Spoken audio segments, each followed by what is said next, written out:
Hello friends, நீங்கள் டயட்டில் இருக்கிறீங்களா? அப்போது கண்டிப்பாக இந்த வீடியோ உங்களுக்கானது இல்லை.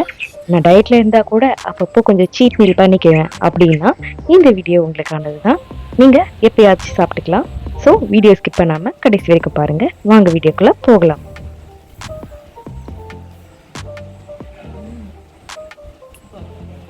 பாப்பா கொஞ்சம் எடுத்து வச்சுருலாம் வந்து ஆடிடுவா. மணிக்கு கொஞ்சம் கொடு.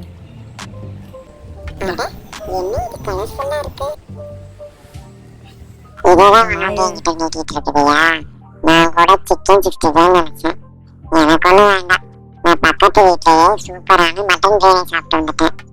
இது ஒரு ரெசிபின்னு என்கிட்ட கொண்டு வந்துட்டேன்.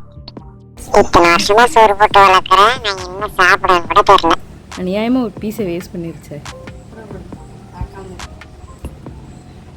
நல்ல வேலை சின்ன பீஸாக எடுத்தேன்.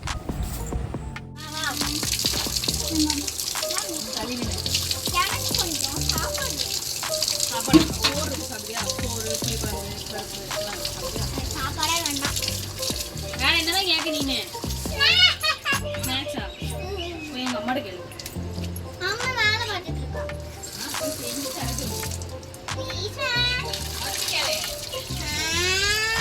இந்த ரெசிபி செய்யறதுக்கான தேவையான பொருட்களை எடுத்து வச்சிடலாம். ஃபர்ஸ்ட் நான் ஒரு 2 தக்காளியை பாதியை கட் பண்ணி அதில் இருக்கிற பல்பை மட்டும் எடுத்து தனியாக வச்சுக்கிறேன். இதை நம்ம திரும்ப யூஸ் பண்ணிக்கலாம். வெளியே இருக்கிற அவுட்டர் தோல் மட்டும்தான் நமக்கு தேவைப்படும். ஸோ இந்த மாதிரி கட் பண்ணி இதை குட்டி குட்டி பீசஸாக கட் பண்ணி வச்சுக்கலாம்.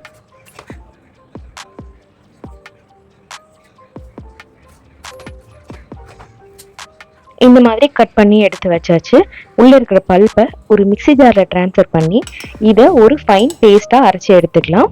இது இந்த ரெசிபிக்கு ஒரு அருமையான டேஸ்ட் கொடுக்க போகுது. இப்போ இதை அரைச்சி எடுத்ததுக்கு அப்புறமா இதில் நான் மீதமான பரோட்டா 2 இருக்கு, அதை குட்டி குட்டியாக கட் பண்ணி எடுத்துக்கிறேன். நீங்கள் சிசர் வச்சு கட் பண்ணாலும் சரி, கத்தி வச்சு கட் பண்ணாலும் சரி, குட்டி குட்டி கியூப்ஸ் மாதிரி கட் பண்ணி எடுத்து வச்சுக்கோங்க. நீங்கள் பரோட்டாவுக்கு பதிலாக சப்பாத்தி, இட்லி, தோசை இதெல்லாம் கூட யூஸ் பண்ணிக்கலாம். நான் வந்து இந்த பரோட்டாவை ஷாலோ ஃப்ரை பண்ண போகிறேன். நீங்கள் ஷாலோ ஃப்ரை பண்ணாமல் அப்படியே கூட சேர்த்துக்கலாம். ஆனால் இந்த மாதிரி ஷாலோ ஃப்ரை பண்ணி நீங்கள் யூஸ் பண்ணும்போது ரொம்ப டேஸ்ட்டாக இருக்கும். நான் அதுக்காக ஒரு தோசைக்கல்ல 2 டேபிள் ஸ்பூன் அளவு எண்ணெய் விட்டுக்கிறேன். சப்போஸ் நீங்கள் பரோட்டாவுக்கு பதிலாக இட்லியோ தோசையோ யூஸ் பண்ணுறீங்க அப்படின்னா கண்டிப்பாக ஷாலோ ஃப்ரை பண்ணி யூஸ் பண்ணுங்கள். அப்போ தான் டேஸ்ட்டு நல்லாயிருக்கும், கிறிஸ்பியாக இருக்கும். இல்லை அப்படின்னா ரொம்ப சோகியாக இருக்கும், சாப்பிட்றதுக்கு நல்லா இருக்காது. இந்த மாதிரி ஃப்ரை பண்ணிவிட்டு இது எல்லாத்தையும் 2 சைட் பொரிஞ்சதுக்கப்புறமா தனியாக எடுத்து வச்சுக்கலாம். இந்த மாதிரி ரெசிபீஸ்லாம் நம்ம டெய்லி சாப்பிட போகிறதில்ல. ஸோ மந்த்லி ஒன்ஸ் சாப்பிட்றோம் அப்படின்னா எந்த பிரச்சனையுமே இல்லை. இப்போ ஒரு கடாயில் 2 டேபிள் ஸ்பூன் அளவு எண்ணெய் ஆட் பண்ணிவிட்டு அதில் 2 பச்சை மிளகாய் ஆட் பண்ணிக்கிறேன். கூடவே ஒரு துண்டு இஞ்சி, 4-5 பல் பூண்டை நல்லா தட்டி இது கூட சேர்த்துக்கிறேன். இந்த இஞ்சி பூண்டோட பச்சை வாசனைலாம் போகிற வரைக்கும் நல்ல ஒரு தடவை வதக்கி விட்டுட்டு இதில் கியூப்ஸாக கட் பண்ணி வச்ச வெங்காயத்தை சேர்த்துக்கிறேன்.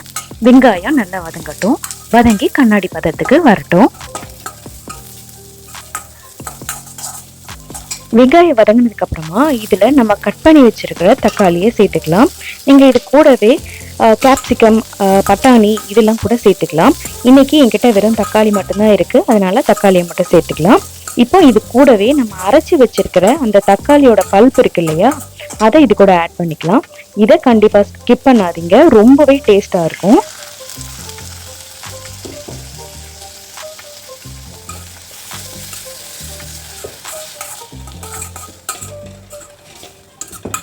தக்காளி சேர்த்து ஒரு 2 நிமிஷம் வதக்கினதுக்கு அப்புறமா இதில் 2 டேபிள் ஸ்பூன் அளவு டொமேட்டோ கெச்சப் சேர்க்குறேன். உங்ககிட்ட கெச்சப் இல்லைன்னா கூட பரவாயில்ல, ஒரு மீடியம் சைஸ் தக்காளியை மிக்சியில் நல்லா அரைச்சி சேர்த்துக்கோங்க. இப்போ இது கூட 1 டீஸ்பூன் அளவு மிளகாய்த்தூள், 1/2 டீஸ்பூன் அளவு கரம் மசாலா, இந்த டிஷ்ஷுக்கு தேவையான அளவு உப்பு. ஏற்கனவே பரோட்டா இதில் கெச்சப் எல்லாத்துலேயும் உப்பு இருக்கும், அதனால ஒரு 1/2 டீஸ்பூன் அளவு உப்பு சேர்த்துக்கிட்டு தேவைப்பட்டால் மட்டும் சேர்த்துக்கோங்க. இதோட டேஸ்ட்டை இன்னும் என்ஹான்ஸ் பண்ணுறதுக்காக ஒரு 1/2 டீஸ்பூன் அளவு சுகர் சேர்த்துக்கிறேன். நீங்கள் இது வரைக்கும் நம்ம சேனலை சப்ஸ்கிரைப் பண்ணாமல் பார்த்துட்டு இருந்தீங்க அப்படின்னா மறக்காமல் சப்ஸ்கிரைப் பண்ணிடுங்க. பக்கத்தில் இருக்க பெல் ஐக்கானையும் கிளிக் பண்ணிடுங்க. இப்போ இதில் ஒரு 1/4 டீஸ்பூன் அளவு மஞ்சள் தூள் சேர்த்துட்டு இதை நல்லா ஒரு தடவை பச்சை வாசனை போகிற வரைக்கும் வதக்கி விட்டுருங்க. நான் இன்னைக்கு 2 பரோட்டா எடுத்திருக்கேன். அதுக்கான அளவை தான் இங்கே சொல்லியிருக்கிறேன். நீங்கள் எடுக்கிற மெயின் இன்க்ரீடியண்ட், அதாவது பரோட்டா, சப்பாத்தி இதெல்லாம் பொறுத்து, அளவை பொறுத்து உங்களோட பொடிகளோட அளவு மாறுபடும். அதை நீங்கள் லைட்டாக டேஸ்ட் பண்ணி பார்த்து கூட்டவோ குறைக்கவோ செஞ்சுக்கலாம். இந்த பரோட்டாவை சேர்த்து ரொம்ப நேரம் மிக்ஸ் பண்ணணும்னு தேவையில்லை. எல்லா இடத்துலையும் நல்லா கோட் ஆகிற வரைக்கும் இதை கலந்து விட்டாலே போதும். இப்போ இதில் கடைசியாக கொத்தமல்லி இலை தூவி நம்ம இறக்கிக்கலாம். அவ்வளோதான், சூப்பரான டேஸ்டியான ஒரு ஈவினிங் ஸ்நாக்ஸ் நமக்கு ரெடி ஆயிடுச்சு. ஈவினிங் காஃபியோடு சாப்பிட்றதுக்கு ஒரு அருமையான ஸ்நாக்ஸ் ரெசிபி. நீங்களும் இந்த சூப்பரான ரெசிபியை உங்கள் வீட்டில் ட்ரை பண்ணி பாருங்க. ட்ரை பண்ணி பார்த்துட்டு எப்படி இருந்ததுன்னு மறக்காம கமெண்ட் செக்ஷன்ல சொல்லுங்க. உங்களுக்கு இந்த வீடியோ பிடிச்சிருந்ததுன்னா லைக் கொடுங்க. உங்களோட ஒரு லைக்குமே எனக்கு ரொம்ப ரொம்ப முக்கியம். வீடியோ கடைசி வரைக்கும் பார்த்த அனைவருக்கும் ரொம்ப ரொம்ப நன்றி.